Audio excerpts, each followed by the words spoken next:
こんにちは、シュタインバッハ大学の石川です。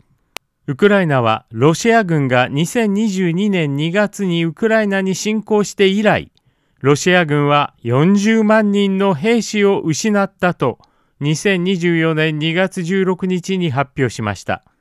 今日はこのことについてお話しします。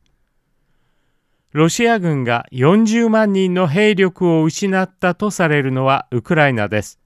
ロシアがウクライナに本格的な侵攻を開始した2022年2月24日からあと1週間ほどで丸2年が経ちますが、この2年間でロシア軍は40万人という膨大な兵員を失ったのだといいます。この映像は2月15日に SNS にアップされました。ウクライナ・ドネツク州クラスノホリフカ付近の最前線でロシア軍の兵士が撮影した映像です。ウクライナ・ドネツク州クラスノホリフカは最激戦地アウディーイウカから 23km ほど離れています。2、3日何も食べておらず、水も飲めていないというロシア兵は、食料と水を探して霧が立ち込めた戦場を歩きます。ロシア兵は言います。一つの旅団の4000人の兵士のうち、生き残ったのは 30% の1200人だけだったと。Че, сука, блиндаж был, походу, глубокий, да? Раздолбили блиндаж. Попал, походу, в блиндаж прям. А я живу... Тебя его разобрал как? Да, вон тоже блиндаж. Это повезло, что у меня блиндаж пока. Там никого не видно, да? Да, здесь пулемет. А вот труп. Автомат, да, двенашка тоже лежит. Здесь броники, он тоже у них висят на дверях. О, там живые есть, что ли, кто? Да, свои. Че, у вас все ништяк? Это хорошо. Ладно. Пойдем дальше, за водой, за едой. Граники валяются, никому ничего не надо. Тут все валяется, сука. Тут оружие столько. Не наступит. Нормально все будет. Ладно, вот наш техник тоже разбитый. Беттер. Танк нахрен разобрали полностью. Хохлы. Хохлы нас глушат конкретно. Наши постреляют 5 минут, а хохлы весь день, сука. Конкретно сандали. Пошли по защитке. Ты нормально, Серый, все, не гони. Ты рядышком ходи. От меня далеко не уходи. И все. Сука, этот рюкзак пока. Еще Беттер наш внизу стоит, танк внизу стоит. Подбитые. Вон они. 4000 человек бригада. Осталось 30%. Вот, от 4000, говорит, человек осталось от бригады. 30%. Вот так вот мы живем. Называется, Мишка поехал на войну посмотреть. Смотрел. Я не ожидал такого. Есть война, конечно, но это война. Здесь не война, здесь мясорубка была. Здесь была мясорубка, да. Это Авдеевское, смотри, стукнул палкой. Это Авдеевское направление, как раз Авдеевка здесь. У них там Пентагон называется. Он опять...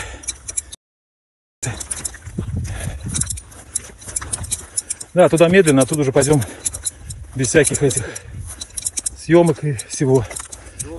Это, да, там и спецназ неваляшки. Неваляшки, спецназ. Да, там их тоже покрошило их конкретно. Вот автоматы нормально. Это типа хохлядские зеленые, что ли, какие-то.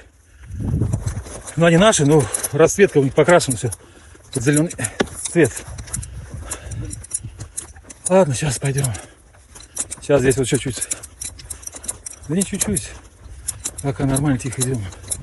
Туман сильный, сейчас не до этого. Не ели, не пили несколько дней. Да, с водой, не сколько с едой, сколько с водой напряг. Еда-то, как говорится, это ладно, а вот попить-то хочется всегда. この映像はウクライナ軍の偵察ドローンがアウディーイウカ上空から撮影して2月16日に SNS にアップされました。アウディーイウカにあるウクライナのコークス工場がロシア軍の航空爆弾で爆撃された様子が映っています。ロシア軍は航空爆弾や焼夷弾によるアウディーイウカへの攻撃を増加させているといいます。来月3月のロシア大統領選までに、ロシア軍はプーチン大統領に捧げるトロフィーとして、アウディイウカの奪取を狙っているようです。実際、最激戦地アウディイウカでは、ウクライナ軍は弾薬がひどく欠乏していて、ロシア軍の猛攻に耐えきれず、アウディイウカ陥落も近いのではないかという観測も出てきていますが、アウディイウカから 23km 離れたクラスノホリフカ付近の最前線でロシア兵が撮影したこの映像では、また違ったストーリーが描かれています。ロシア軍の一つの旅団4000人のうち7割の2800人がやられたといい、俺たちロシア軍は5分間撃つが、ウクライナ軍は一日中撃ってきやがるとロシア兵は苦情を述べています。それぞれの局地戦で戦況が異なるというのは当然のことながら、アウディイウカでウクライナ軍が苦境に立たされているのと同じように、23km 隣のクラスノホリフカ付近では、ロシア軍もまた苦戦しているようです。先日本チャンネルでお伝えしましたが、イギリスの情報局秘密情報部は、ロシア軍の死傷者が今後1年間も現在のペースで続いた場合、ロシア軍はウクライナ戦争で2024年中に50万人を超えるロシア軍兵士が死傷することが予想されると評価しています。今日はここまでします。最後までご視聴ありがとうございました。チャンネル登録といいねボタンもお願いいたします。それではまた。Ладно, вот наша техника тоже разбита. Бета-танк мы разобрали полностью. Хохлы. Хохлы нас глушат конкретно. Наши постреляют 5 минут, а хохлы весь день, сука. Арта накрывает нас. Он лежит. Ну, танк еще осталось, сука, видать, конкретно сандали.